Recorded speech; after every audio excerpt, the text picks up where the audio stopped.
Hello, thank you for joining me.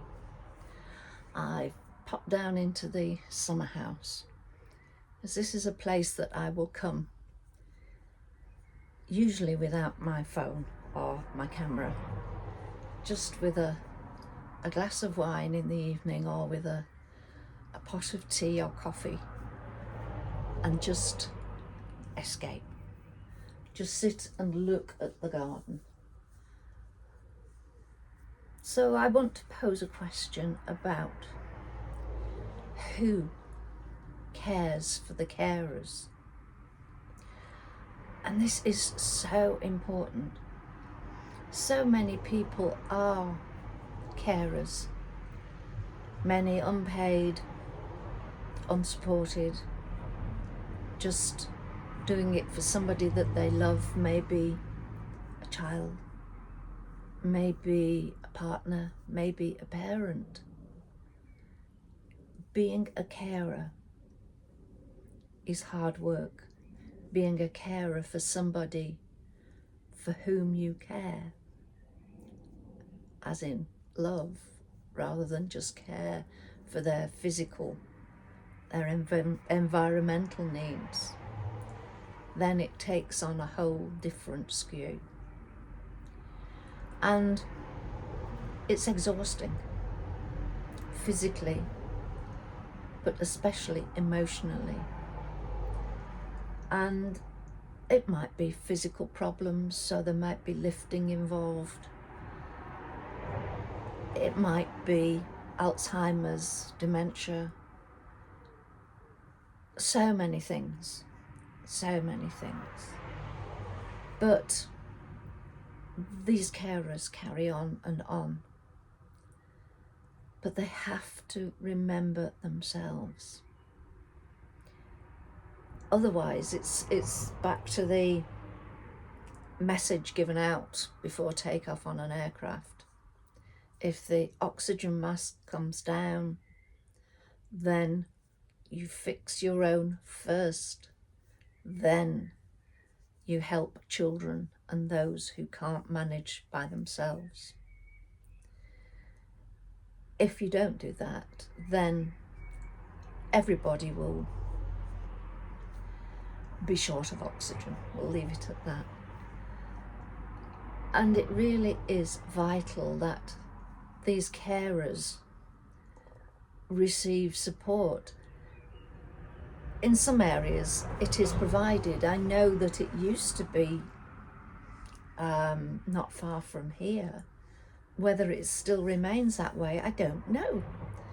But certainly there was a place where the person being cared for was attended to all day, and the carer could go in, have lunch, have a beauty treatment, have a facial, have hairdo, have a pedicure, just what was needed, and transport was provided.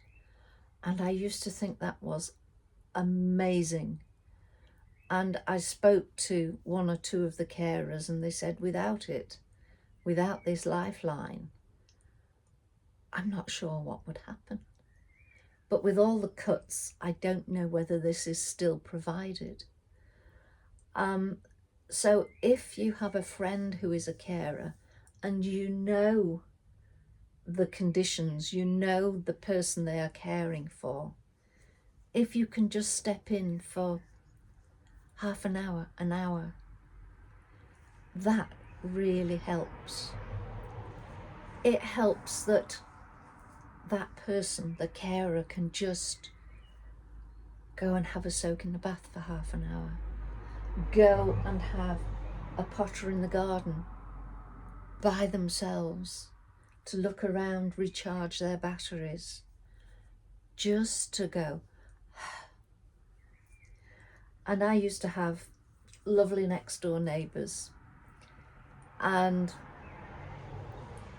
their elderly father lived with them, and they cared for him before his caring became really intensive, and he had a little bit of freedom still, I would take over for a weekend, and they would go only very locally in their camper van, and I would hop over the fence and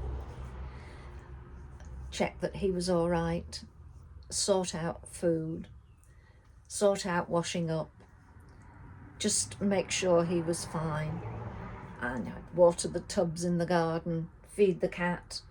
So, you know, it was all encompassed. But I did go once, and I said, right, I'm going out into the garden to water the tubs.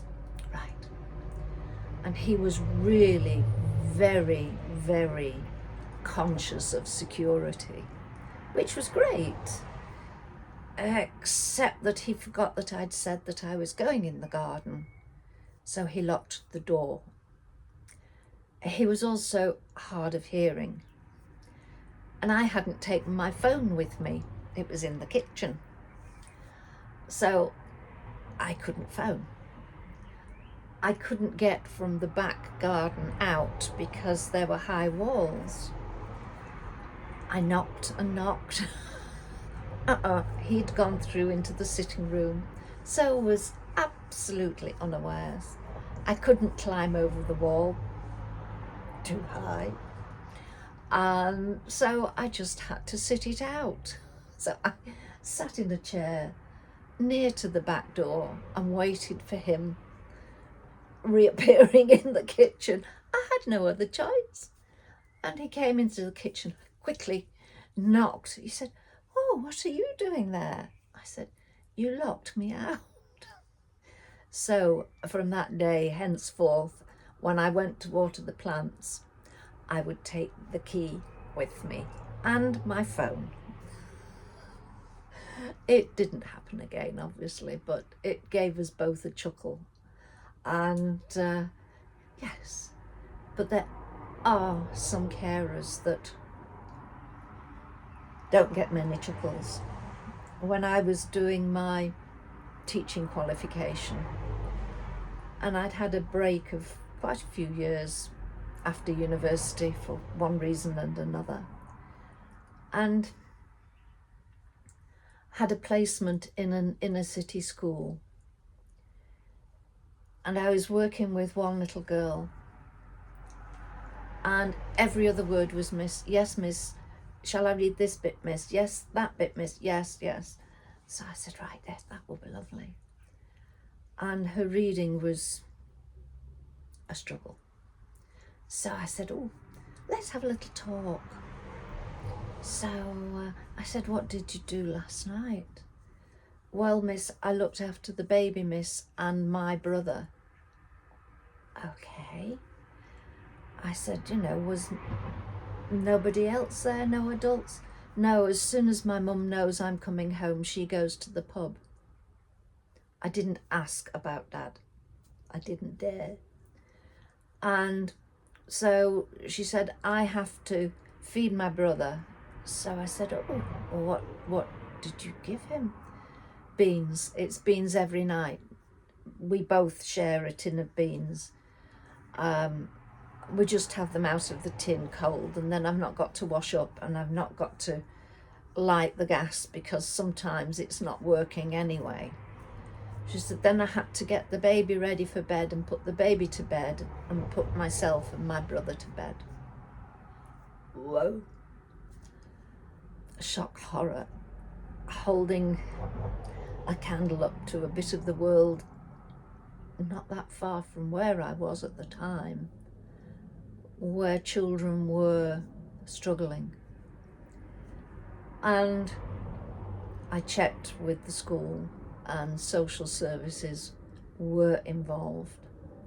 And they said, well, don't stop there. You know, we've got lots and lots of children in the same situation. And I did subsequently come across some in secondary school who, after a day's work, had to go home and help at home, not just with one or two chores, but with doing the chores that mother was physically unable to do. And fortunately, in many cases, those children were given little breaks, a day trip somewhere with somebody put in to care for the parent. And then children think they're hard done to if they've got to take their plate from the table and put it in the dishwasher. On that note, I'm now remembering that little girl, and I wonder where she is now. I wonder what she's doing. I hope that life has improved for her. Okay, thank you for joining me. Take care. Take the best care of yourself that you can. And if you're a carer, even if you're only caring for yourself, take care. And acknowledge not just the bits of you that are having problems, but you. And that's why I come here without a phone or anything, just to wind down, relax, and look at the green. And after a bit of deep breathing and meditation, I'm ready to carry on taking care of this old bod of mine. On that note, I am self-sufficient apart from the heavy work though, so I'm not too big a chore for myself to look after, except if I start moaning and complaining because I've not done something properly. On that note, again, bye for now. Bye.